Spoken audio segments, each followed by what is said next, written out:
Eits, sebelum masuk ke dalam alur ceritanya, terlebih dahulu, Mimin ingin menyampaikan sesuatu nih, seperti biasa.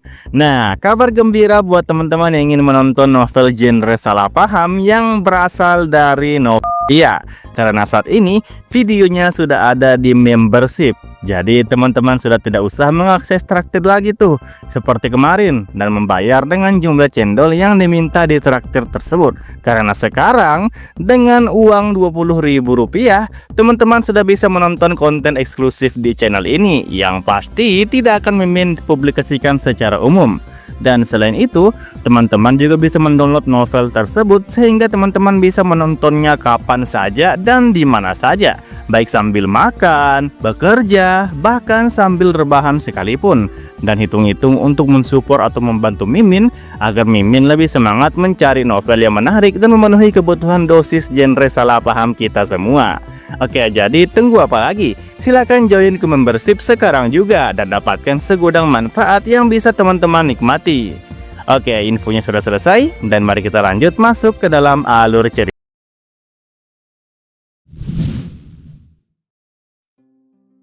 Yurusia akhirnya memutuskan untuk melanjutkan perjalanan menuju ibu kota kerajaan.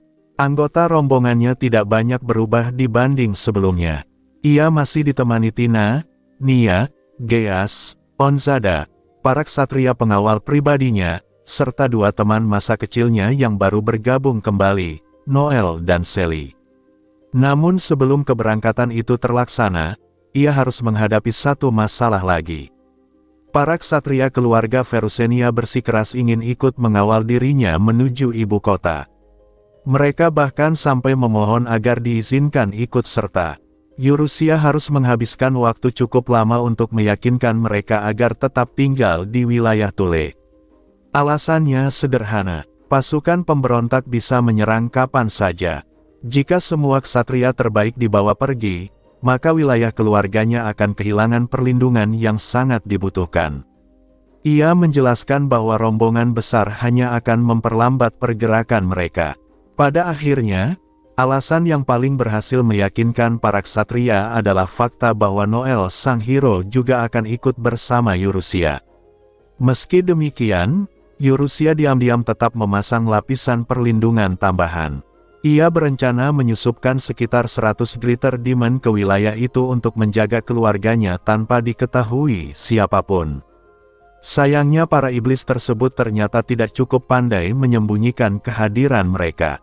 Noel yang berdiri di dekat Yurusia tiba-tiba mengerutkan kening dan memperingatkannya bahwa ia merasakan sesuatu yang jahat berada di sekitar mereka. Yurusia langsung berusaha mengalihkan pembicaraan dan berpura-pura tidak tahu apa-apa. Dalam hati ia hanya bisa mengeluh kepada para Greater Demon yang gagal menyembunyikan aura mereka dari Indra Hero. Setelah semua persiapan selesai, rombongan akhirnya berangkat. Perayaan kepulangan Yurusia di kota Tule ternyata masih berlangsung meriah. Jalan-jalan utama dipenuhi warga yang bersorak dan melambaikan tangan saat iring-iringan meninggalkan kota. Kali ini Yurusia menaiki kereta kebanggaan keluarga Verusenia. Kereta itu luar biasa besar. Ditarik oleh 16 kuda dan digerakkan dengan bantuan sihir, ukurannya hampir setara sebuah rumah kecil. Dari dalam jendela kereta, Yurusia terus melambaikan tangan dan tersenyum kepada warga yang memenuhi jalan. Senyum itu bertahan begitu lama hingga wajahnya mulai terasa kaku. Di tengah perjalanan, ia baru mengetahui bahwa kereta mewah tersebut ternyata dibuat atas perintah ayahnya setelah dirinya diakui sebagai Sein kerajaan. Volt bahkan langsung mengeluarkan 400 koin emas besar untuk memulai pembangunan kereta itu. Yurusia hanya bisa menghela napas melihat betapa berlebihan kasih sayang ayahnya. Kemudian ia teringat bahwa kakeknya juga memberinya pasukan pengawal pribadi. Menurutnya, ungkapan "buah jatuh tidak jauh dari pohonnya" benar-benar cocok untuk keluarga kerajaan mereka. Meski sangat mahal, kereta itu memiliki kecepatan yang sepadan dengan harganya.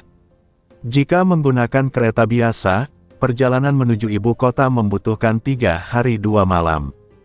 Dengan kereta ini mereka bisa tiba sebelum malam keesokan harinya. Namun perjalanan tersebut tidak sepenuhnya mudah. Selain harus tetap waspada terhadap ancaman pemberontak, Yurusia juga harus menyelesaikan masalah para penipu yang menyamar sebagai Sein dan hero. Awalnya ia ingin menyerahkan urusan kompensasi kepada orang lain.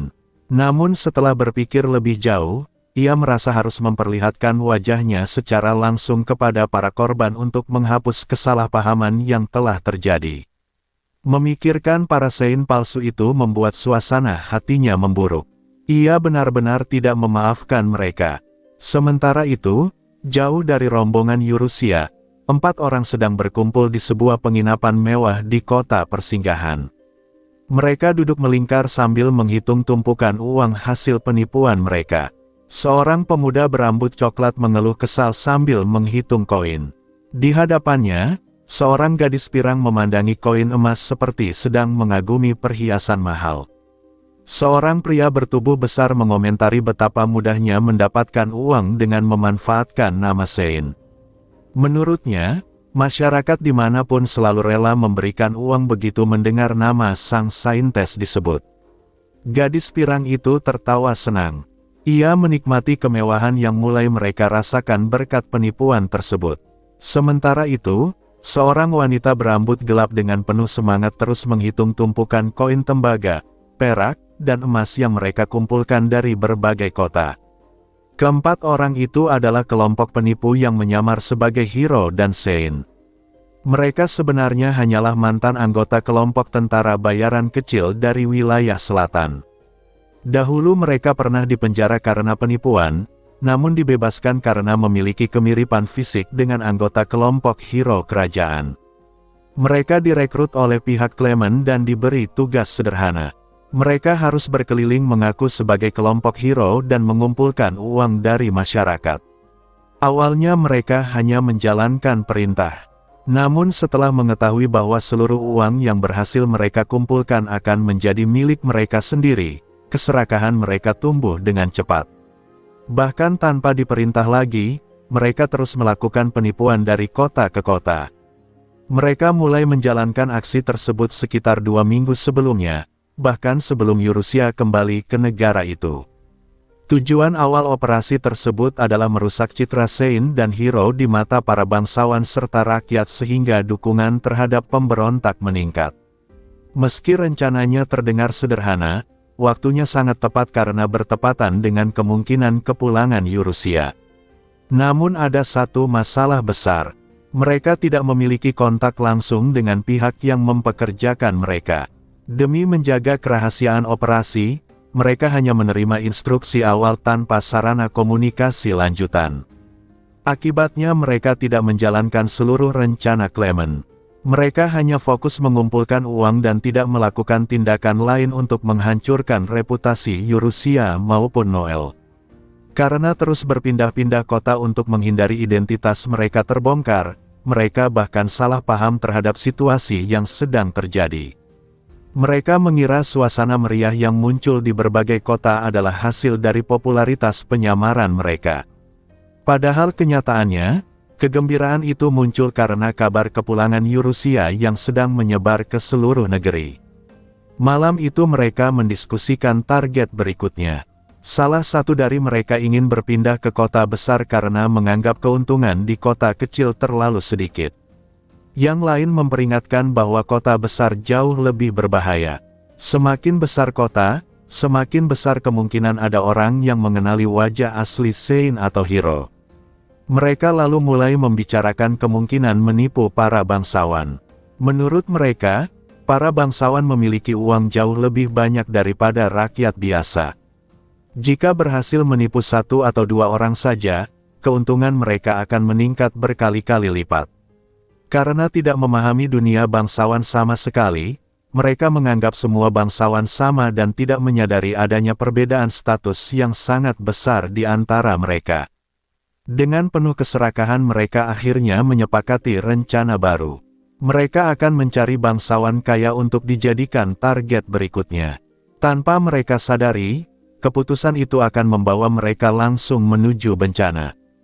Karena pada hari berikutnya, sebuah kereta bangsawan raksasa yang sangat terkenal akan memasuki kota penginapan tersebut. Kereta milik keluarga Verusenia. Dan di dalamnya duduk Yurusia sendiri. Yurusia dan rombongannya melanjutkan perjalanan menuju ibu kota kerajaan suci. Dalam perjalanan itu mereka tiba di sebuah kota penginapan yang terletak tidak terlalu jauh dari ibu kota. Hari itu sebuah kereta raksasa memasuki kota tersebut. Bagi wilayah kerajaan suci, melihat kereta bangsawan sebenarnya bukanlah hal aneh. Terlebih lagi jika kereta itu milik keluarga adipati yang masih memiliki hubungan darah dengan keluarga kerajaan. Namun kereta yang datang kali ini berada pada tingkat yang sama sekali berbeda. Ukurannya sebesar rumah kecil. Kereta itu ditarik oleh 16 kuda perang besar dan diperkuat dengan sihir. Kemewahan dan ukurannya bahkan jarang terlihat di ibu kota sekalipun. Karena perang saudara yang sedang berlangsung, jumlah bangsawan yang bepergian telah jauh berkurang. Banyak bangsawan sengaja melepas lambang keluarga mereka dari kereta untuk menghindari perhatian pihak kerajaan maupun pihak pemberontak. Kereta Yurusia juga melakukan hal yang sama. Lambang keluarga Verusenia tidak dipasang. Dari luar, yang terlihat hanyalah kereta lapis baja raksasa yang dikawal 10 ksatria berkuda. Akibatnya penduduk kota tidak tahu siapa yang datang. Mereka hanya memandang dengan cemas, khawatir kereta tersebut merupakan bagian dari salah satu pasukan yang sedang bertikai. Bagi mereka, kedamaian keluarga jauh lebih penting daripada keuntungan ekonomi dari kedatangan para tamu. Meski begitu, mereka tidak sampai panik. Alasannya karena selama beberapa hari terakhir kota tersebut sedang menjadi tempat singgah kelompok yang mengaku sebagai hero dan saintes kerajaan suci. Berdasarkan cerita para pedagang dan pengembara, hero dan saintes adalah pahlawan legendaris yang telah mengalahkan Raja Iblis dan menyelamatkan dunia. Karena itulah kemunculan 4 orang yang mengaku sebagai kelompok hero langsung dipercaya oleh sebagian besar warga. Mereka melihat seorang gadis pirang yang cukup cantik dan beberapa pemuda yang tampak memiliki aura istimewa. Bagi penduduk desa yang tidak pernah melihat bangsawan tinggi atau pahlawan sungguhan, penampilan itu sudah cukup meyakinkan. Biasanya kemunculan hero akan disambut dengan festival besar. Namun situasi negara yang sedang kacau membuat warga tidak mampu memberikan sambutan semeriah itu. Karena mengira kelompok tersebut adalah pahlawan sejati, warga berharap mereka dapat membantu rakyat yang sedang kesulitan. Saat itulah kelompok penipu tersebut melihat kereta raksasa memasuki kota. Mereka segera berdiri di tengah jalan dan menghentikan rombongan. Pemuda yang berpura-pura menjadi hero melangkah maju dan dengan sombong memerintahkan kereta untuk berhenti. Ia mengaku sebagai hero kerajaan suci dan mengatakan bahwa ia perlu memeriksa kereta tersebut. Salah satu ksatria pengawal perempuan maju menanggapinya. Dengan nada bingung, ia mempertanyakan siapa sebenarnya pria itu dan apa maksudnya mengaku sebagai hero. Melihat kecantikan ksatria perempuan itu, si hero palsu malah mulai menggoda. Ia menyebut dirinya sebagai pahlawan dan menawarkan kesempatan bagi sang ksatria untuk ikut bersamanya. Sebelum ia selesai berbicara, gadis pirang yang berpura-pura menjadi Yurusia menyela. Dengan penuh percaya diri ia memperkenalkan dirinya sebagai Putri Yurusia, Putri Adipati Verusenia. Ia mengaku sebagai saintes kerajaan suci dan mengatakan bahwa demi negara serta keadilan, ia akan mengambil alih kereta tersebut. Mendengar ucapan itu, ekspresi para ksatria pengawal langsung berubah. Mula-mula mereka tampak marah, namun sesaat kemudian wajah mereka menjadi pucat. Keringat dingin mulai mengalir. Beberapa ksatria bahkan terlihat ketakutan. Salah seorang ksatria di dekat pintu kereta sampai hampir menangis sambil menggelengkan kepala. Kelompok penipu itu mulai merasa ada sesuatu yang tidak beres. Mereka mengira para ksatria takut karena mendengar nama Putri Yurusia. Namun yang aneh, seluruh ksatria tidak memandang gadis pirang palsu yang berdiri di depan mereka. Mereka justru menatap kereta besar di belakang mereka dengan wajah ketakutan. Seolah-olah sesuatu yang jauh lebih menakutkan sedang berada di dalam sana. Keanehan itu membuat para penipu mulai gelisah. Mereka saling melirik dengan rasa tidak nyaman. Naluri mereka mengatakan bahwa ada sesuatu yang salah, tetapi mereka tidak tahu apa penyebabnya. Penduduk kota yang menyaksikan kejadian itu juga ikut menahan napas. Suasana menjadi sangat tegang. Kemudian pintu kereta perlahan terbuka. Seorang ksatria perempuan yang hampir menangis karena gugup turun terlebih dahulu dan mengawal seseorang keluar. Sesaat kemudian seorang gadis muda bergaun elegan muncul dari dalam kereta. Melihat sosok itu, seluruh anggota kelompok hero palsu membeku. Mata mereka membelalak, tubuh mereka menegang. Mereka terkejut sampai tidak mampu berkata apa-apa. Karena wanita yang baru keluar dari kereta itu memiliki kecantikan yang jauh melampaui gadis pirang yang selama ini berpura-pura menjadi Yurusia. Dan yang lebih mengerikan lagi, sosok yang berdiri di hadapan mereka adalah Yurusia yang asli. Yurusia akhirnya turun dari kereta raksasa miliknya di kota penginapan yang sedang menjadi lokasi aksi kelompok hero palsu. Saat sosoknya terlihat, seluruh orang yang berada di sana membeku. Baik kelompok penipu maupun para penduduk kota tidak mampu menahan keterkejutan mereka. Rambut emas yang berkilau, wajah cantik yang seolah dipahat langsung oleh para dewa, serta aura elegan yang hampir tidak manusiawi membuat semua orang kehilangan kata-kata. Keindahan Yurusia bahkan menimbulkan tekanan yang luar biasa. Beberapa orang merasa seolah sedang berdiri di hadapan makhluk suci yang tidak seharusnya berada di dunia manusia. Namun ketika Yurusia tersenyum lembut, tekanan yang dingin itu langsung menghilang. Beberapa penduduk bahkan berlutut sambil menangis karena merasa sedang melihat seorang dewi. Yurusia kemudian memandang kelompok yang mengaku sebagai hero dan bertanya dengan tenang apakah mereka benar-benar kelompok hero. Gadis pirang yang selama ini berpura-pura menjadi Yurusia segera membusungkan dada dan berteriak bahwa dirinya adalah saintes Yurusia yang asli. Namun saat melihat Yurusia yang sebenarnya berdiri di depannya, rasa iri dan frustrasi mulai memenuhi dirinya. Mereka sama-sama gadis pirang. Mereka sama-sama berpenampilan mirip. Tetapi Yurusia yang berdiri di depannya jelas jauh lebih cantik, lebih anggun, dan lebih memukau. Yurusia hanya tersenyum dan mengatakan bahwa ia belum pernah melihat gadis itu sebelumnya. Di belakang Yurusia berdiri Noel, Tina, serta anggota rombongan lainnya. Walaupun Noel dan para pengawal terlihat mengintimidasi, kelompok penipu justru merasa bahwa sosok yang paling menakutkan adalah Yurusia sendiri yang hanya berdiri sambil tersenyum. Meskipun mulai merasa tidak nyaman, gadis pirang itu tetap mencoba melanjutkan rencananya untuk merebut kereta. Sebelum ia bisa menyelesaikan perkataannya, Yurusia bertanya mengapa seorang saintes tidak menyembuhkan orang-orang sakit di kota. Menurut Yurusia, jika gadis itu benar-benar saintes, maka hal seperti itu seharusnya mudah dilakukan. Pertanyaan sederhana itu langsung membuat gadis pirang panik. Untuk membuktikan identitasnya, ia segera mengeluarkan belati berlambang keluarga Verusenia yang diberikan oleh pihak yang mempekerjakannya. Ia berharap lambang itu dapat membungkam semua kecurigaan. Dalam kerajaan suci, memalsukan identitas keluarga kerajaan atau mengaku sebagai hero dan saintes merupakan kejahatan yang sangat berat. Karena itu para penipu sebenarnya sangat sadar akan risiko yang mereka ambil. Yurusia melihat lambang tersebut dan mengakuinya sebagai lambang asli keluarga Verusenia. Mendengar hal itu, gadis pirang merasa lega dan berpikir bahwa dirinya berhasil meyakinkan semua orang. Namun Yurusia hanya tersenyum. Kemudian ia mengembangkan kedua tangannya. Yurusia mengaktifkan sihir sucinya. Sayap cahaya emas yang besar muncul di belakangnya. Bulu-bulu emas berhamburan ke seluruh kota dan menyelimuti setiap orang.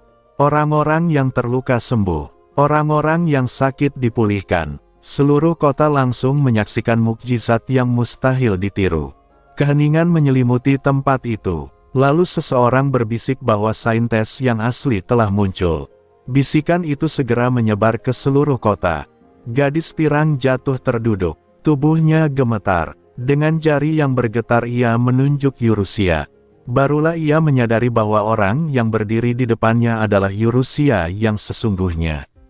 Yurusia kemudian tersenyum puas. Dengan nada tenang ia mengatakan bahwa kedua gadis penipu itu akan menjadi peserta eksperimen khusus yang telah ia siapkan. Mendengar itu, mereka justru semakin ketakutan. Salah satu gadis lain langsung berusaha melarikan diri. Yurusia mengatakan bahwa eksperimen itu tidak akan menyakitkan. Anehnya, ucapan tersebut justru membuat mereka semakin takut. Beberapa lingkaran sihir emas muncul di sekitar Yurusia.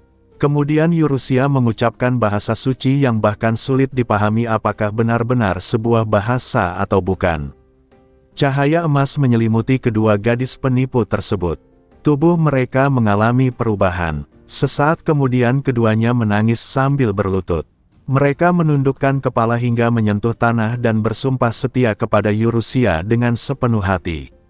Mereka menyatakan kesetiaan mutlak dan abadi kepada putri Yurusia. Pada saat yang sama, dari berbagai sudut kota muncul banyak wanita bertubuh kurus yang juga ikut berlutut menyembah Yurusia. Perubahan aneh terjadi pada tubuh kedua gadis penipu itu. Tubuh mereka menjadi sedikit lebih berisi dibanding sebelumnya. Sementara itu Yurusia memandang mereka dengan senyum penuh belas kasih yang membuatnya tampak seperti seorang dewi. Melihat pemandangan tersebut, dua anggota hero palsu yang tersisa akhirnya sadar akan bahaya yang sedang mereka hadapi. Pemuda berambut coklat dan pria bertubuh besar langsung meninggalkan kedua rekan mereka. Mereka memilih melarikan diri tanpa menoleh lagi. Sambil mengayunkan pedang dengan panik, mereka berusaha menerobos kerumunan warga. Noel segera bergerak untuk mengejar mereka. Namun sebelum Noel berhasil menangkap mereka, seorang pendekar pedang yang sedang berjalan di antara kerumunan lebih dahulu menjatuhkan kedua penipu itu dengan mudah. Kedua pria tersebut tumbang seketika. Pendekar itu lalu memandang mereka dengan kesal dan bertanya apa sebenarnya yang sedang mereka lakukan.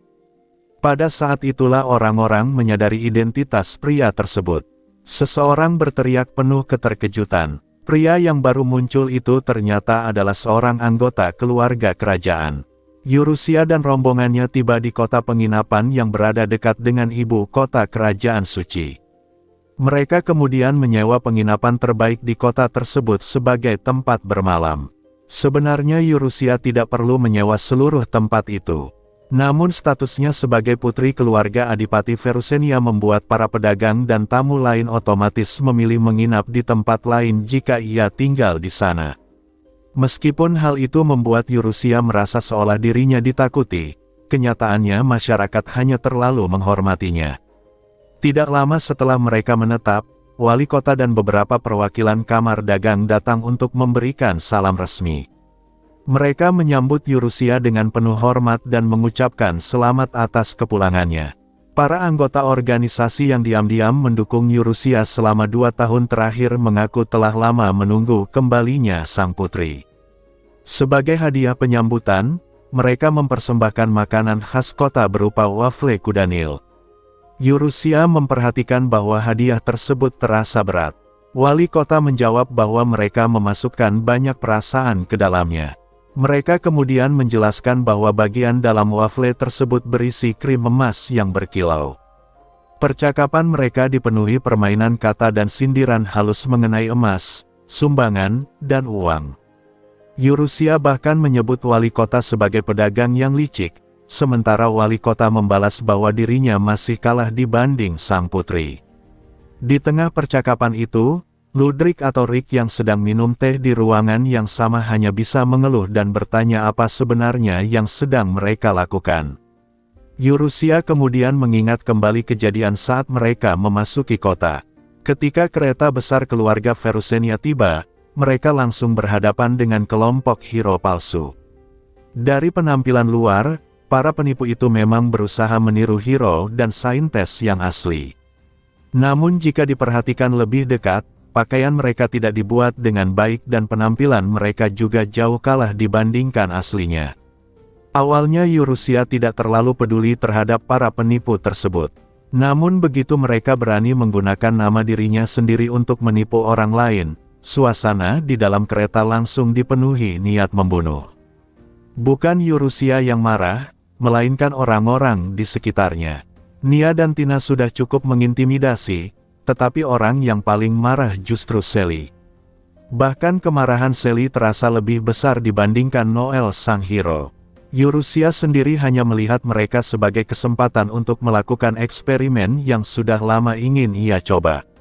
Selama berada di dunia tes, ia telah meneliti teknik khusus yang terinspirasi dari berbagai metode peningkatan bentuk tubuh. Menurutnya, teknik tersebut jauh lebih mudah dibandingkan sihir yang pernah ia gunakan untuk mengatasi kebotakan para pria tua. Jika untuk menghidupkan kembali folikel rambut yang mati dibutuhkan banyak sihir suci tingkat tinggi, maka untuk memperbaiki perkembangan tubuh seseorang hanya diperlukan pemberian nutrisi khusus melalui sihir. Karena belum pernah mencobanya pada manusia, Eurusia memanfaatkan dua gadis penipu itu sebagai subjek percobaan. Setelah wali kota selesai memberikan salam, Eurusia memanggil Bianca dan Flora untuk mengantar para tamu keluar. Bianca dan Flora adalah dua mantan anggota kelompok hero palsu. Bianca adalah gadis pirang berusia 16 tahun, sedangkan Flora adalah gadis berambut coklat berusia 17 tahun. Secara hukum, keduanya seharusnya dihukum mati karena telah memalsukan identitas hero dan saintes kerajaan suci. Namun Eurusia memilih jalan lain. Karena mereka berhasil menjadi subjek eksperimen yang memuaskan, Eurusia merekrut mereka menjadi bawahan. Keduanya memang memiliki rasa rendah diri terhadap penampilan mereka sebelumnya. Setelah Eurusia menggunakan sihirnya untuk memperbaiki bentuk tubuh mereka, keduanya langsung menyerahkan kesetiaan penuh kepada Eurusia. Bahkan mereka menandatangani kontrak dengan dirinya. Sebagai tambahan, para ksatria pengawal Eurusia memang sedang membutuhkan anggota muda untuk mengisi kekosongan yang ditinggalkan para senior yang pensiun. Bianca dan Flora memenuhi syarat tersebut. Mereka mantan tentara bayaran, cukup kuat untuk pekerjaan kasar, sangat loyal, dan yang paling penting menurut Eurusia, bisa direkrut dengan gaji minimum yang murah. Eurusia bahkan membayangkan masa depan ketika setelah kematian mereka, keduanya akan bereinkarnasi menjadi iblis dan bekerja penuh waktu di organisasinya. Dalam pikirannya, itu adalah hubungan kerja yang sangat menguntungkan bagi semua pihak. Eurusia kemudian mengingat dua pria penipu yang melarikan diri. Menurutnya, jiwa kedua pria itu terasa hambar dan tidak menarik. Mereka akhirnya berhasil ditangkap oleh seorang pria yang muncul tepat saat mereka berusaha kabur. Pria itu adalah Ludwig, atau Rick. Rick merupakan sepupu Eurusia, seorang pangeran kerajaan suci Tatrudo, sekaligus Holy Warrior dari kelompok hero kerajaan suci. Ia menjelaskan bahwa kabar kepulangan Eurusia telah mencapai ibu kota. Raja dan Adipati Volt sama-sama berusaha meninggalkan pekerjaan mereka demi mencari Eurusia secara langsung. Karena itulah ayah Rick memerintahkannya untuk segera menemukan Eurusia terlebih dahulu agar kedua orang tua tersebut bisa tenang. Rick bahkan berangkat terlalu terburu-buru hingga meninggalkan sebagian besar pengawalnya. Setelah semua urusan selesai, Rick akhirnya duduk berhadapan dengan Eurusia. Dengan tatapan serius, ia meminta penjelasan mengenai berbagai kejadian aneh yang baru saja terjadi. Mendengar pertanyaan itu, Eurusia hanya bisa mengeluarkan suara pelan dan merasa terpojok.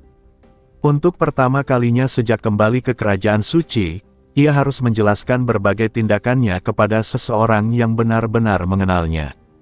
Eurusia duduk berhadapan dengan Rick di penginapan mewah yang mereka sewa di kota penginapan dekat ibu kota. Rick menatapnya dengan ekspresi marah yang membuat Eurusia tidak nyaman. Ia tahu alasan kemarahan itu. Selama 2 tahun penuh, Eurusia menghilang tanpa kabar dan membuat banyak orang mengkhawatirkannya. Rick kini telah berusia 16 tahun dan tumbuh menjadi pemuda tinggi yang tingginya telah melampaui 180 cm. Penampilannya jauh berbeda dari anak laki-laki yang dahulu sering bermain bersama Eurusia. Eurusia memperhatikan bahwa Rick kini sangat tampan dan gagah. Para ksatria pengawalnya bahkan diam-diam berteriak kegirangan saat melihat penampilan Rick. Namun yang paling mengejutkan bagi Eurusia bukanlah penampilan luarnya. Ia menyadari bahwa Rick juga telah jauh lebih dewasa. Dulu Rick akan langsung mengepalkan tangan saat emosinya memuncak, tetapi sekarang ia mampu mengendalikan dirinya. Melihat perubahan itu, Yurusia merasa heran sekaligus kagum. Rick kemudian memperhatikan tatapan Yurusia dan bertanya kenapa ia memandangnya seperti itu. Yurusia segera mengalihkan topik dan menanyakan kabar raja, neneknya, serta Elea. Rick menyadari bahwa Yurusia sengaja menghindari pembahasan utama, tetapi akhirnya ia memilih mengabaikannya. Dengan helaan napas panjang, Rick kembali duduk dengan serius. Ia mengatakan bahwa Yurusia adalah anggota keluarga kerajaan dan harus mengetahui situasi yang sebenarnya.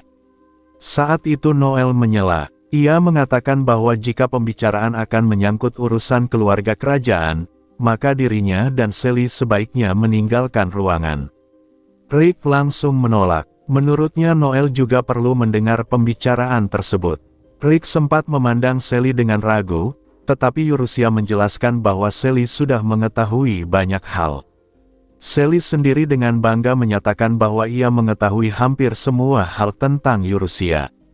Mendengar itu, Noel terlihat seperti seseorang yang sedang sakit kepala. Setelah itu Rick mulai menjelaskan situasi terbaru. Sebagian besar informasi sebenarnya sudah pernah didengar Yurusia sebelumnya, tetapi kali ini ada satu kabar baru yang mengejutkan. Rick memberitahukan bahwa mereka memperoleh informasi mengenai keberadaan Christopher. Awalnya Yurusia tidak mengenali nama itu. Barulah Rick mengingatkannya bahwa Christopher adalah paman buyut mereka, saudara raja yang menjadi pusat pemberontakan. Yurusia langsung terkejut. Ia tidak mengerti mengapa pemimpin musuh tiba-tiba berada di dekat ibu kota. Rick menjelaskan bahwa Christopher tidak datang memimpin pasukan besar. Sebaliknya, ia hanya membawa sedikit pengikut. Yang lebih mengejutkan lagi, Christopher sendiri mengirim permintaan resmi untuk bertemu raja. Yurusia merasa hal itu tidak masuk akal.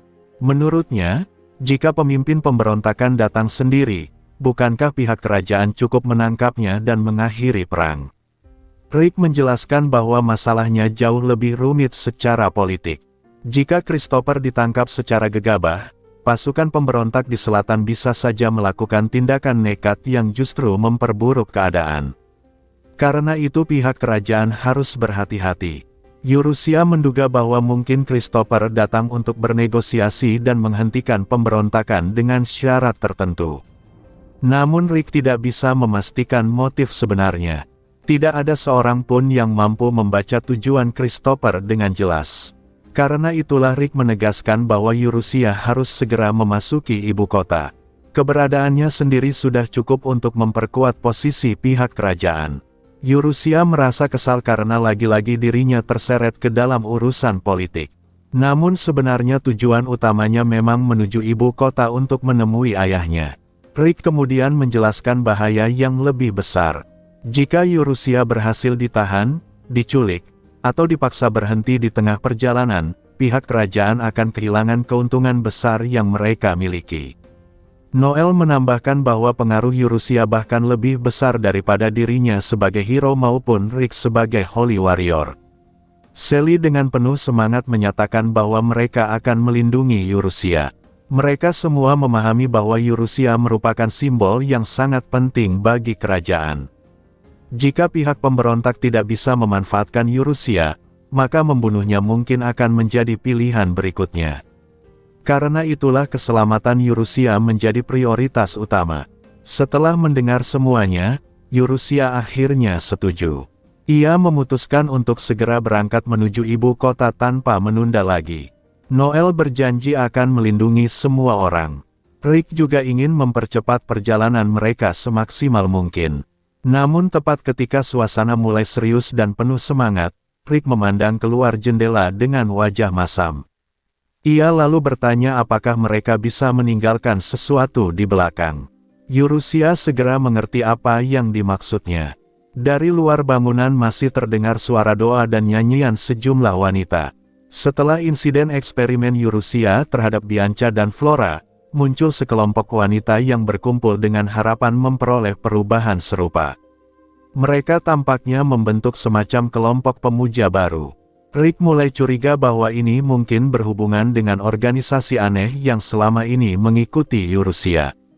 Eurusia sendiri merasa sangat tidak nyaman. Yang lebih mengkhawatirkan, di antara suara-suara dari luar itu, ia merasa mendengar suara Tina. Mendengar hal tersebut, Eurusia hanya bisa bertanya-tanya dalam hati mengenai apa sebenarnya yang sedang dilakukan bawahannya kali ini. Rine tinggal di kediaman keluarga Verusenia untuk melindungi ibu dan keluarga Eurusia selama Eurusia pergi menuju ibu kota. Awalnya ia menerima tugas itu hanya untuk menghilangkan kekhawatiran Eurusia, tetapi tidak lama kemudian ia mulai menyesali keputusannya. Penyebabnya bukan ancaman musuh ataupun serangan pemberontak. Masalah sebenarnya adalah Riastea dan Vio. Riastea sebagai ibu Eurusia dan Vio sebagai pengasuh yang telah merawat Eurusia sejak lahir terus-menerus mengajaknya berbincang. Setiap hari mereka mengundangnya ke pesta teh dan makan malam, lalu membombardirnya dengan berbagai pertanyaan mengenai Eurusia. Mereka ingin mengetahui seperti apa kehidupan Eurusia selama 2 tahun terakhir, bagaimana hubungan Eurusia dengan Rine, apa yang mereka lakukan selama perjalanan, dan seperti apa percakapan mereka sehari-hari. Rine yang biasanya tidak pernah peduli terhadap emosi manusia merasa sangat kewalahan menghadapi serangan pertanyaan tanpa henti tersebut. Sebagai seekor demon beast sejati, selama ribuan tahun kehidupannya ia tidak pernah memiliki alasan untuk memahami perasaan manusia ataupun memenuhi keinginan mereka. Berbeda dengan Demon Lord atau Demon God yang menipu dan menggoda manusia dengan kata-kata manis demi memanen jiwa mereka, Demon Beast hanya menyebarkan ketakutan dan menikmati melahap mangsanya. Namun semua itu berubah setelah ia bertemu Eurusia. Dalam pikirannya, Eurusia adalah keberadaan yang aneh. Di dunia iblis yang gelap, dingin, dan tandus, Eurusia muncul seperti bunga yang mekar sendirian. Kemudian bunga itu berubah menjadi matahari yang bersinar di tengah kegelapan. Cahayanya menarik para iblis seperti ngengat yang tertarik pada api. Bahkan 5 pilar Demon Lord yang telah menguasai dunia iblis selama ribuan tahun pun mewaspadainya. Eurusia adalah Devil Princess, makhluk yang memiliki sifat Demon God sekaligus Demon Beast, namun juga masih mempertahankan hati dan cara berpikir manusia. Di dunia iblis, semua makhluk selalu saling mengawasi dan menunggu kesempatan untuk memangsa satu sama lain. Karena itu para Greater Demon dan iblis lainnya justru menghormati Eurusia dengan tulus. Mereka menikmati bekerja untuknya dan bahkan rela mengorbankan nyawa mereka demi dirinya. Rine mulai bertanya-tanya apakah dirinya juga mengalami hal yang sama. Ia merasa aneh karena selama ini ia bekerja untuk Eurusia tanpa memiliki motif tersembunyi sedikitpun.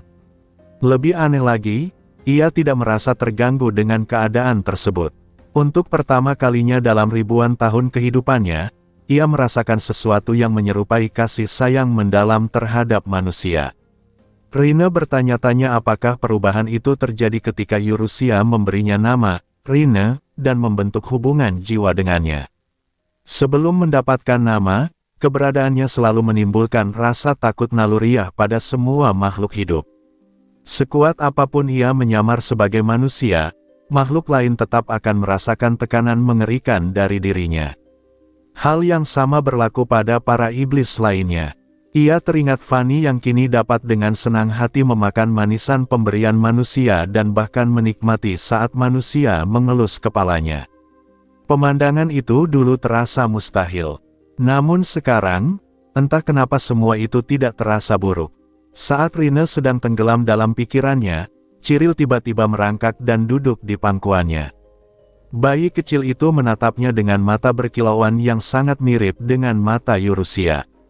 Alih-alih takut, Cyril justru tampak penasaran dan bahagia. Ia memandang Rine dengan penuh rasa suka. Riastea dan Vio yang melihat pemandangan itu juga tersenyum hangat. Rine memperhatikan bahwa dirinya bahkan sudah berhenti menggunakan bahasa sopan kepada mereka karena terlalu merepotkan. Anehnya, kedua wanita itu tidak mempermasalahkannya sama sekali. Semakin lama tinggal bersama mereka, semakin kuat perasaan yang tumbuh dalam dirinya.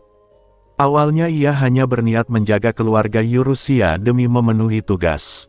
Kini ia mulai merasa ingin melindungi mereka atas kemauannya sendiri. Ia bahkan memutuskan bahwa setidaknya ia akan memberikan blessing miliknya kepada Ciril dan juga kepada bayi yang sedang dikandung Vio. Rine tidak mengerti perasaan apa yang sedang ia rasakan. Perasaan itu asing dan membingungkan. Namun satu hal yang pasti, ia tidak membencinya. Saat suasana tenang itu berlangsung, Ciril tetap duduk nyaman di pangkuannya sementara Riastea dan Vio tersenyum melihat interaksi mereka. Kemudian Riastea tiba-tiba mengatakan bahwa mereka memiliki sebuah permintaan untuk Rine. Rine memandang mereka dengan bingung dan menanyakan permintaan apa yang mereka maksud. Riastea lalu meminta Vio membawa sesuatu yang telah mereka siapkan. Mendengar hal itu, Vio segera mengambil sebuah benda dan membawanya ke meja di hadapan mereka. Sementara Rine mulai bertanya-tanya permintaan macam apa yang akan diberikan kedua wanita tersebut kepadanya. Rine sedang berada di kediaman keluarga Verusenia ketika Riastea dan Vio menyampaikan sebuah permintaan kepadanya. Setelah Vio meletakkan sebuah surat di atas meja, Riastea menjelaskan bahwa surat itu ditulis oleh Yurusia untuk ayahnya. Awalnya Yurusia meminta ibunya menyampaikan surat tersebut kepada Duke Volt, namun kini mereka meminta Rine sendiri yang mengantarkannya. Permintaan itu pada dasarnya berarti mereka ingin Rine pergi menyusul Yurusia. Rine langsung memahami konsekuensinya. Selama ini ia tinggal untuk menjaga keluarga Yurusia bukan hanya dari ancaman para pemberontak, tetapi juga sebagai penghalang terhadap kemungkinan campur tangan Demon Lord. Meskipun keluarga Yurusia tidak mengetahui bahaya sebenarnya, Rine tahu bahwa Demon Lord dapat saja mengirim Greater Demon kapanpun sesuai keinginannya. Saat Rine terdiam memikirkan keputusan itu, Noah dan Fanny yang berdiri di belakangnya membungkukkan badan dengan hormat. Mereka memohon agar Rine memenuhi permintaan tersebut. Noah menyatakan bahwa dirinya dan Fanny akan mempertaruhkan keberadaan mereka sendiri demi melindungi para nyonya rumah. Fanny juga meminta Rine untuk melindungi Yurusia. Kedua Greater Demon itu tampaknya juga memahami kemungkinan pergerakan Demon Lord. Mereka menyadari bahwa sasaran utama musuh kemungkinan besar adalah Yurusia, bukan keluarga yang ditinggalkan di belakang. Namun bagi Rine, yang ingin ia lindungi bukan hanya tubuh Yurusia, melainkan juga hatinya. Di sisi lain, ia juga percaya bahwa Yurusia yang sekarang tidak akan mudah dikalahkan bahkan jika Demon Lord menyerang secara langsung. Ketika masih ragu-ragu, Riastea dan Vio ikut menundukkan kepala mereka. Bahkan Ciril yang masih bayi memukul dada Rine dengan tangan mungilnya seolah mendesaknya untuk setuju. Akhirnya Rine menghela napas panjang. Ia menerima permintaan tersebut. Dalam hatinya, ia memutuskan setidaknya akan memberikan blessing terbaik yang dimilikinya kepada Ciril dan bayi yang sedang dikandung Vio sebelum pergi. Sementara itu, jauh dari sana, Yurusia tiba-tiba merasa firasat buruk. Ia merasa seolah seseorang telah melakukan sesuatu yang sangat merepotkan di tempat lain. Ia mulai curiga kepada beberapa bawahannya. Menurutnya kemungkinan terbesar adalah Fanny, meskipun Noah yang penuh rencana juga tidak bisa dikesampingkan. Namun karena Rine berada di sana, Yurusia mencoba meyakinkan dirinya bahwa tidak akan terjadi hal aneh. Ketika Onzada memperhatikan ekspresi khawatir Yurusia dan menanyakan keadaannya, Yurusia hanya menggelengkan kepala dan mengatakan tidak ada masalah. Perjalanan menuju ibu kota terus berlanjut. Geas yang sedang menyamar sebagai kepala pelayan menyajikan muffin buatan sendiri kepada semua orang di dalam kereta mewah mereka. Sally menyambut hidangan itu dengan gembira. Yurusia memandang muffin tersebut dengan sedikit curiga. Kereta mereka memang memiliki dapur sehingga makanan buatan sendiri bukanlah hal aneh. Yang membuatnya khawatir adalah fakta bahwa pembuat muffin itu adalah iblis. Ia lebih memilih tidak memikirkan bahan-bahan yang digunakan. Perjalanan mereka kini hampir mencapai tahap akhir. Jika tidak ada masalah, mereka akan tiba di ibu kota pada malam hari. Awalnya Yurusia berniat berhenti di berbagai kota dan desa untuk mengganti kerugian akibat ulah para pahlawan palsu. Namun Rick memintanya memprioritaskan perjalanan menuju ibu kota dan mengirim para ksatria untuk mengurus kompensasi tersebut. Yurusia menyerahkan 150 koin emas besar untuk biaya ganti rugi tanpa ragu sedikitpun. Para ksatria yang menerima uang itu langsung pucat. Bagi Yurusia, selama seseorang bekerja keras maka bonus besar adalah hal yang wajar, meskipun gaji pokok tetap rendah dan tidak ada bayaran lembur. Ia bahkan merasa pola pikir bisnis Yuzu yang pernah ia pelajari di bumi mulai semakin memengaruhinya. Di luar kereta, Rick menunggang kuda sambil memimpin pasukan pengawal. Noel juga ikut berjaga dengan menunggang salah satu kuda cadangan. Dengan adanya Hero dan Holy Warrior yang mengawal, Yurusia merasa hampir tidak ada ancaman yang perlu dikhawatirkan. Sepanjang perjalanan mereka memang beberapa kali bertemu pengintai pemberontak, tetapi semuanya berhasil ditangkap bahkan sebelum kereta berhenti. Para tawanan kemudian diikat pada bagian belakang kereta dan dipaksa berlari mengikuti laju kendaraan. Yurusia bahkan sempat menyemangati mereka dalam hati agar terus bertahan karena jarak yang tersisa hanya sekitar 40 km lagi. Di saat yang sama, sebuah kereta bangsawan lain sedang bergerak menuju ibu kota melalui jalur selatan. Kereta itu ditarik oleh 6 ekor kuda dan tampak sangat mewah meskipun seluruh lambang kebangsawanannya telah dilepas. Anehnya, tidak ada kereta pelayan yang mengikuti di belakang. Hanya ada beberapa ksatria pengawal yang tampak sangat kelelahan dan terus mengawasi keadaan sekitar dengan gugup. Mereka sedang melewati jalan sempit yang membelah hutan lebat. Jalan itu sebenarnya lebih cocok digunakan untuk menghubungkan desa-desa kecil daripada dilalui kereta bangsawan. Karena kondisi jalan yang buruk, kereta tidak dapat bergerak dengan kecepatan normal. Tiba-tiba para pengawal dikejutkan oleh gerakan di antara pepohonan. Mereka langsung mengangkat tombak dan bersiap bertempur. Namun yang muncul ternyata hanyalah seekor jerapah besar berbintik merah muda. Para ksatria menghela napas lega. Meski demikian mereka tetap harus menghentikan kereta dan menunggu hewan raksasa itu menyeberang. Jerapah tersebut memang herbivora, tetapi ukurannya sangat besar sehingga satu tendangannya saja mampu melumpuhkan seorang ksatria. Ketika semua perhatian tertuju pada jerapah itu, sebuah anak panah melesat dan menancap di tubuh hewan tersebut. Jerapah langsung mengamuk karena kesakitan. Pada saat yang sama hujan panah turun dari hutan. Para ksatria terkejut. Beberapa pengawal roboh terkena panah bahkan sebelum sempat bereaksi. Dari balik pepohonan muncul sekelompok prajurit berbaju zirah hitam yang langsung menyerang tanpa memperkenalkan identitas mereka. Pertempuran pun pecah. Pasukan penyerang memiliki jumlah jauh lebih banyak dibanding para pengawal kereta. Sementara itu jerapah yang terluka terus mengamuk dan menghalangi jalan. Menyadari situasi semakin buruk, salah seorang ksatria bertubuh besar menerjang ke depan. Ia menghantam musuh dengan perisainya lalu memacu kudanya menuju jerapah. Dengan seluruh kekuatannya ia menabrakkan diri ke tubuh hewan raksasa itu.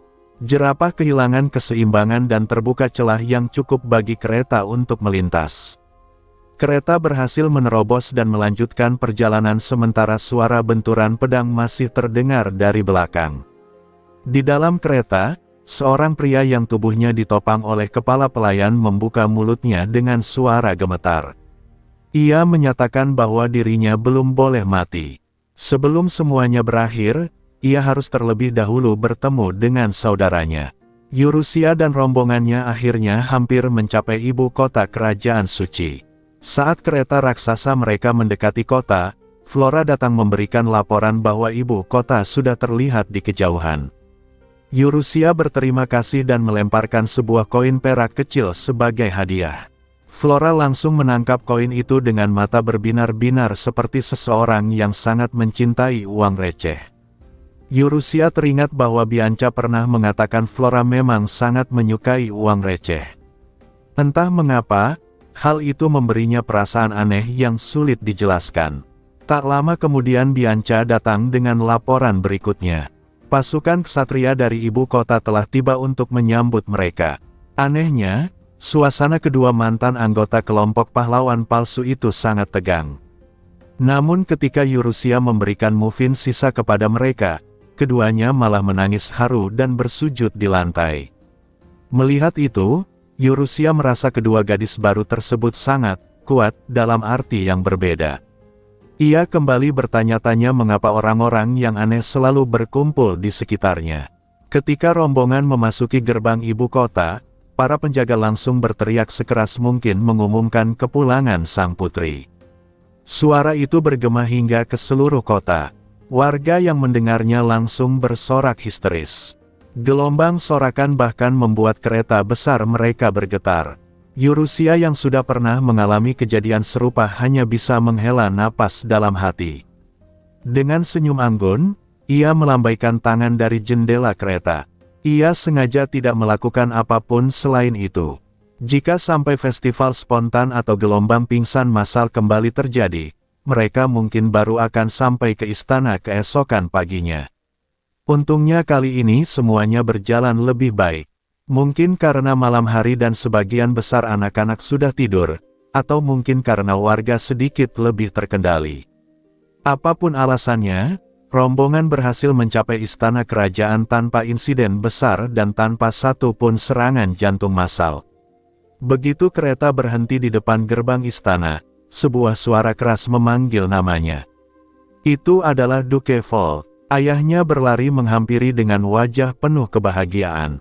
Yurusia juga berlari ke arahnya dengan tangan terbuka. Begitu mereka bertemu, Fold langsung mengangkat putrinya ke udara, memutarnya seperti anak kecil, lalu memeluknya erat. Fold mengungkapkan rasa syukurnya karena Yurusia kembali dengan selamat. Yurusia merasakan dadanya menghangat. Ia menyadari bahwa ayahnya tampak jauh lebih lelah daripada yang ia ingat. 2 tahun terakhir pasti sangat berat baginya. Sementara itu Rick dan Noel hanya menatap dengan senyum kecut ketika Fold berterima kasih kepada mereka sambil tetap menggendong Yurusia. Yurusia sendiri mulai merasa malu. Ia sudah berusia 13 tahun dan hampir setinggi beberapa ksatria wanita, tetapi ayahnya masih memperlakukannya seperti anak kecil. Saat Yurusia meminta untuk diturunkan, Fold menolak dan mengatakan bahwa mereka akan langsung menuju tempat raja berada. Namun sebelum mereka sempat bergerak jauh, suara keras lain menggema. Kali ini adalah raja sendiri. Kakeknya muncul sambil menyeret para pejabat dan ksatria pengawal kerajaan yang berusaha menghentikannya. Begitu melihat Yurusia, sang raja langsung memuji kecantikan cucunya dengan bangga. Kemudian ia menuntut Fold menyerahkan Yurusia kepadanya.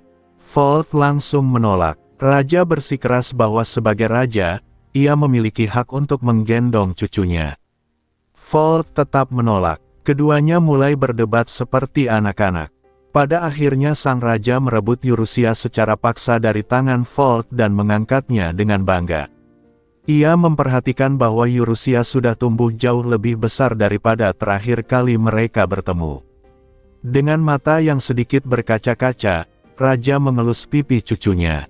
Kemudian ia memutar Yurusia beberapa kali sebelum mendudukkannya di atas bahunya. Dengan penuh semangat ia mulai berjalan sambil membawa Yurusia. Namun tidak lama kemudian ia tiba-tiba mengerang dan jatuh berlutut. Pinggangnya bermasalah. Yurusia segera menggunakan sihir suci untuk menyembuhkan kakeknya. Setelah itu mereka terpaksa bergerak dengan cara yang memungkinkan baik ayah maupun kakeknya tetap bisa dekat dengannya. Yurusia sendiri tidak mengerti mengapa kepulangannya berubah menjadi keributan sebesar ini. Di dalam istana, neneknya menangis haru saat melihatnya kembali. Elea sama juga sangat senang dan mengatakan bahwa Yurusia semakin mirip ibunya. Tak lama kemudian putra mahkota dan Timothy juga datang. Mereka sama bahagianya melihat Yurusia kembali dengan selamat. Yurusia kemudian mengetahui bahwa selama dirinya menghilang, Raja dan Fold sering kehilangan fokus terhadap pekerjaan mereka karena terus mengkhawatirkannya. Akibatnya sebagian besar pekerjaan negara jatuh ke pundak putra mahkota dan Timothy. Mendengar hal itu, Yurusia merasa sedikit bersalah. Setelah neneknya dan Yurusia bersama-sama memarahi Raja dan Volt, keduanya langsung berusaha mencari muka. Timothy kemudian mengusap kepala Yurusia dan mengatakan bahwa suasana istana menjadi jauh lebih cerah sejak dirinya kembali. Yurusia teringat kabar bahwa Betty kini telah menjadi tunangan Timothy. Meskipun Betty tidak hadir di tempat itu, Yurusia diam-diam bertekad untuk mendukung calon ratu masa depan tersebut dengan seluruh kemampuannya. Setelah suasana sedikit tenang, Yurusia akhirnya mengalihkan pembicaraan ke masalah yang paling penting. Ia bertanya kepada raja mengenai pemberontakan selatan. Mendengar pertanyaan itu, ekspresi raja langsung berubah muram. Yurusia sempat berpikir bahwa keadaan perang mungkin jauh lebih buruk daripada yang ia bayangkan. Namun sebelum menjawab, raja justru merajuk. Ia menyatakan bahwa jika Yurusia tidak memanggilnya dengan sebutan kakek, maka ia tidak akan menjawab pertanyaannya. Yurusia hanya bisa menghela napas panjang menghadapi tingkah kekanak-kanakan raja. Meski begitu, raja mengatakan bahwa ada urusan lain yang harus diselesaikan terlebih dahulu. Ia lalu memerintahkan seluruh orang yang hadir untuk mengikutinya. Setelah itu, raja memanggil Perdana Menteri dan bersiap membawa semua orang menuju pertemuan penting yang tampaknya berkaitan langsung dengan situasi politik dan pemberontakan yang sedang mengguncang kerajaan suci. Setelah tiba di istana kerajaan, Yurusia mengira pembahasan mengenai pemberontakan akan langsung dimulai. Namun raja mengatakan bahwa ada sesuatu yang harus dilakukan terlebih dahulu dan memerintahkan semua orang untuk mengikutinya. Mereka kemudian menuju ruang audiensi kerajaan. Di dalam ruangan itu suasana terasa jauh lebih resmi dibanding sebelumnya. Duke Volt dan Ludwig berdiri di sisi raja, sementara para pejabat penting kerajaan juga hadir. Yurusia yang tidak memahami situasi hanya berdiri kebingungan. Perdana Menteri kemudian membimbingnya untuk berdiri tepat di depan raja. Saat itu Yurusia mengenali bahwa Perdana Menteri tersebut ternyata juga merupakan anggota kelompok rahasia yang selama ini mendukungnya. Bahkan diam-diam pria itu sempat berbisik bahwa nanti masih ada laporan anggaran yang harus diperiksanya. Mendengar kata anggaran, Yurusia langsung merasa takut. Tidak lama kemudian raja memanggilnya dengan nama lengkapnya. Yurusia La von Verusenia. Mendengar panggilan resmi itu, Yurusia segera maju. Saat ia masih mencoba memahami situasi, Volt dengan lembut menyuruhnya berlutut. Yurusia pun menurut. Raja lalu mengumumkan bahwa Yurusia kini telah berusia 13 tahun dan telah membuktikan dirinya melalui berbagai pencapaian besar. Karena itu, ia secara resmi diberikan nama kerajaan, Von, dan ditetapkan sebagai orang kelima dalam garis suksesi tahta. Raja kemudian menanyakan apakah Yurusia bersedia mengabdikan hidupnya untuk negara sebagai anggota keluarga kerajaan. Yurusia menjawab dengan sungguh-sungguh bahwa ia akan melayani negaranya dengan seluruh hidupnya. Setelah sumpah itu diterima, Perdana Menteri membawa sebuah cincin kerajaan di atas bantal beludru. Yurusia mengenali benda tersebut. Itu adalah cincin segel kerajaan yang biasa digunakan untuk memberi cap pada dokumen resmi. Ia menerima cincin itu lalu memasangkannya pada jari manis tangan kanannya. Dengan demikian, pengangkatannya sebagai anggota resmi keluarga kerajaan selesai. Melihat hal itu, raja langsung tertawa keras dengan penuh kebanggaan. Sementara itu ratu dan putra mahkota hanya bisa memandangnya dengan ekspresi pasrah.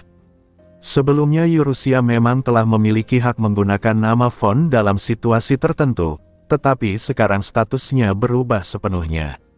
Ia bukan lagi sekadar putri seorang adipati. Kini ia adalah seorang putri kerajaan yang sah. Penjelasan mengenai sistem hierarki kerajaan kemudian menjadi jelas baginya. Raja berada di peringkat tertinggi. Di bawahnya terdapat ratu dan para anggota keluarga kerajaan yang memiliki hak atas tahta.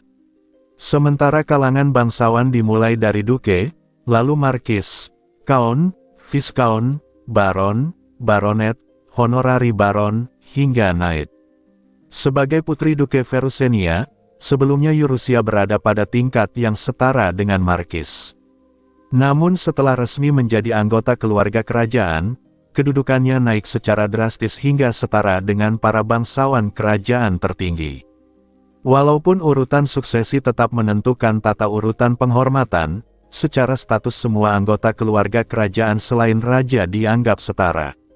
Setelah upacara selesai, raja dengan puas mengatakan bahwa sekarang Ludwig tidak perlu lagi mengkhawatirkannya. Ludwig langsung membalas bahwa Yurusia tidak pernah membuatnya khawatir. Yurusia menganggap komentar itu sangat kasar. Namun kemudian ia menyadari sesuatu. Dulu ia pernah diberitahu bahwa dirinya berada di urutan ke-6 dalam garis suksesi. Karena itu ia bertanya mengapa sekarang dirinya menjadi urutan ke-5. Mendengar pertanyaan tersebut, raja tiba-tiba berteriak marah.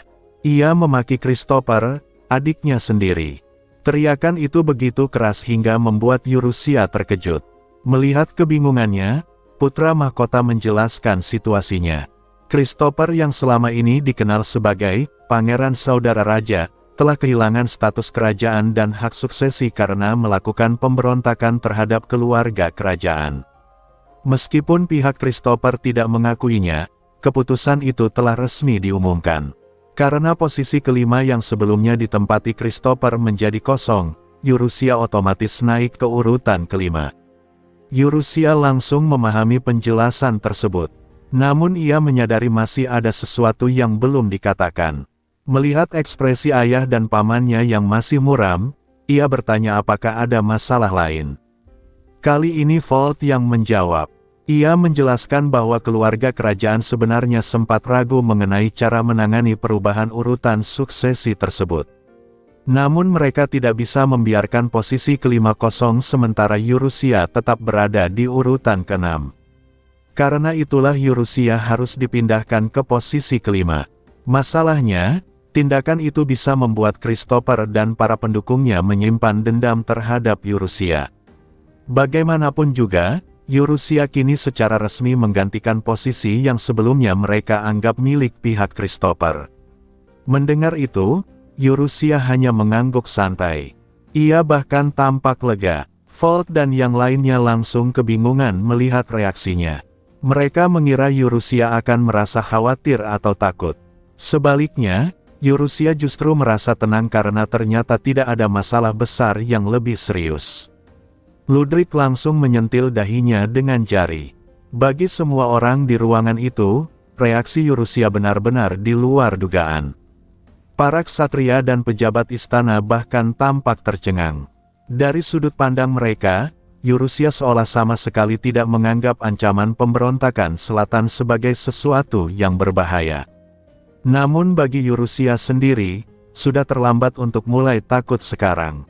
Setelah itu ia tiba-tiba berdiri dengan senyum anggun. Ia mengangkat sedikit ujung gaunnya dan memberi hormat seperti seorang putri kerajaan sejati. Kemudian ia memanggil Ludwig dan Noel untuk ikut bersamanya. Semua orang langsung kebingungan. Volt buru-buru bertanya kemana ia hendak pergi. Dengan senyum tenang, Yurusia menjawab bahwa Christopher berada tidak jauh dari ibu kota. Karena dirinya sekarang adalah seorang putri kerajaan resmi dan orang kelima dalam garis suksesi tahta, ia berniat pergi menemui paman buyutnya itu secara langsung dan berbicara dengannya sendiri. Mendengar keputusan tersebut, seluruh ruangan langsung terdiam oleh keterkejutan. Yurusia bersiap meninggalkan ibu kota kerajaan untuk menemui mantan pangeran kerajaan, Christopher, yang saat ini sedang menuju ibu kota. Setelah mendengar bahwa Christopher datang secara pribadi dan hanya membawa sedikit pengawal, Yurusia memutuskan untuk menemuinya langsung sebelum ia tiba di istana. Keputusan itu mendapat penolakan keras dari hampir semua orang. Volt, sang ayah, putra mahkota, Elea, bahkan para ksatria kerajaan berusaha membujuknya agar tetap berada di istana. Mereka khawatir Christopher atau pihak pemberontak akan memanfaatkan kesempatan itu untuk mencelakakannya. Namun Yurusia bersikeras. Ia menjelaskan bahwa jika Christopher datang sebagai saudara raja dan anggota keluarga, maka ia ingin berbicara dengannya terlebih dahulu sebagai keluarga, bukan sebagai pihak yang terlibat dalam urusan politik kerajaan. Menurutnya, Jika raja, Volt, atau para pejabat yang menemui Christopher terlebih dahulu, pembicaraan pasti akan berubah menjadi negosiasi politik yang rumit. Eurusia justru ingin mengetahui alasan pribadi yang membuat Christopher melakukan pemberontakan. Walaupun raja terlihat masih menyimpan banyak kemarahan dan kekecewaan terhadap adiknya, pada akhirnya ia menyetujui permintaan Eurusia. Bukan sebagai raja, melainkan sebagai kakak yang ingin mengetahui isi hati adiknya. Sebenarnya alasan Eurusia jauh lebih sederhana. Ia ingin menyelesaikan semua urusan ini secepat mungkin agar bisa kembali bermain dengan Cyril. Selain itu, ia juga menunggu kelahiran bayi Vio dan harus memikirkan nama yang cocok untuk bayi tersebut. Baginya, urusan pemberontakan terasa jauh lebih tidak penting dibandingkan keluarga dan hal-hal yang ingin ia lakukan. Karena itu, setelah mendapatkan izin, ia segera bersiap berangkat. Volt, Ratu, dan Elea menyarankan agar ia membawa ratusan ksatria suci serta pengawal kerajaan. Namun Eurusia menolak. Kecepatan adalah prioritas utama. Menurutnya, membawa terlalu banyak manusia biasa hanya akan memperlambat perjalanan. Lagi pula, Ludwig sang Holy Warrior dan Noel sang Hero sudah ikut bersamanya. Dengan keberadaan dua orang itu, Eurusia merasa tidak ada ancaman yang perlu dikhawatirkan kecuali jika Raja Iblis dan seluruh pasukannya tiba-tiba muncul. Selain itu, ia juga tidak ingin mengurangi kekuatan pertahanan istana secara berlebihan.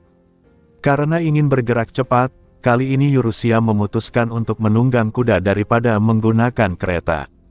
Namun masalah besar segera muncul. Ia harus menemukan tunggangan yang bersedia membawanya. Saat mengganti pakaian menjadi pakaian berkuda, gaun-gaun sihirnya kembali menunjukkan kemampuan aneh. Gaun platinum berubah menjadi blus elegan dengan renda-renda halus, sementara gaun hitam peraknya berubah menjadi celana panjang dan sepatu bot berkuda. Eurusia hanya bisa mengeluh dalam hati melihat fungsi baru yang tidak pernah ia minta itu. Tina dan Nia terlihat sangat bangga dengan hasil modifikasi tersebut sehingga Eurusia akhirnya hanya menyentil dahi mereka sebagai hukuman ringan. Masalah sebenarnya muncul di kandang. Semua orang lain bisa menunggang kuda dengan normal. Tina bisa, Nia bisa, bahkan para ksatria tidak memiliki masalah. Sebaliknya, setiap kali Eurusia mendekati seekor kuda, hewan itu langsung ketakutan. Ada yang membeku. Ada yang gemetar, ada yang hampir kehilangan kendali. Seolah-olah mereka melihat monster yang jauh lebih menakutkan daripada predator manapun. Akibatnya Bri dan Sarah harus membawanya berkeliling dari satu kandang ke kandang lain. Mereka memperlihatkan kuda milik pengawal kerajaan, kuda milik berbagai ordo ksatria, bahkan kuda penarik kereta, namun hasilnya tetap sama, tidak ada seekor kuda pun yang cocok. Saat Eurusia mulai frustrasi, ia melihat sebuah kandang yang terpisah dari yang lain. Ia penasaran dan bertanya tentang tempat itu. Reaksi Bri langsung berubah pucat. Para ksatria di sekitarnya juga terlihat gugup. Melihat reaksi tersebut, Eurusia justru semakin tertarik. Ia membayangkan mungkin ada kuda liar yang terlalu ganas untuk dikendalikan sehingga harus dipisahkan dari yang lain. Walaupun Bri dan para ksatria mencoba menghentikannya, Eurusia tetap berjalan menuju kandang itu. Begitu melihat ke dalam, ia langsung menemukan penghuni kandang tersebut. Bukan seekor kuda, melainkan seekor kuda nil raksasa berbulu coklat kastanye. Kuda nil itu bahkan memiliki rambut panjang berwarna kastanye yang aneh. Melihat Eurusia, kuda nil tersebut segera keluar dari kandangnya dan menundukkan tubuhnya seolah menawarkan punggungnya untuk ditunggangi. Nia dengan santai mengatakan bahwa Tuan Kuda Nil ingin mengantar Eurusia.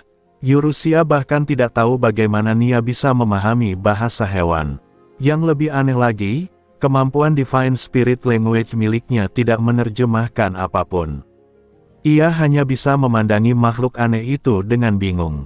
Ternyata kuda nil tersebut adalah penghuni khusus kandang kerajaan. Menurut penjaga kandang, raja sendiri yang menangkapnya di hutan tahun lalu. Makhluk itu dikenal sebagai penguasa hutan. Yurusia hanya bisa merasa malu atas nama kakeknya. Namun kudanil itu terus memandanginya dengan mata sayu dan penuh harapan, seolah memohon agar Yurusia mau menungganginya. Akhirnya Yurusia menyerah. Begitu naik ke atas punggungnya, seluruh tubuhnya langsung dipenuhi kegembiraan.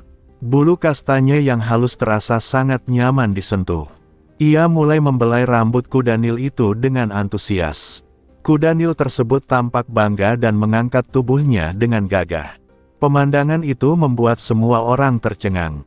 Kudanil yang terkenal tidak bisa ditunggangi siapapun, yang selalu mengamuk dan menolak semua ksatria kerajaan, kini justru menjadi jinak dan patuh di depan Yurusia. Para ksatria hanya bisa berseru kagum. Sekali lagi mereka menganggap kejadian luar biasa itu sebagai bukti bahwa Yurusia memang sosok istimewa yang mampu melakukan hal-hal yang mustahil bagi orang lain.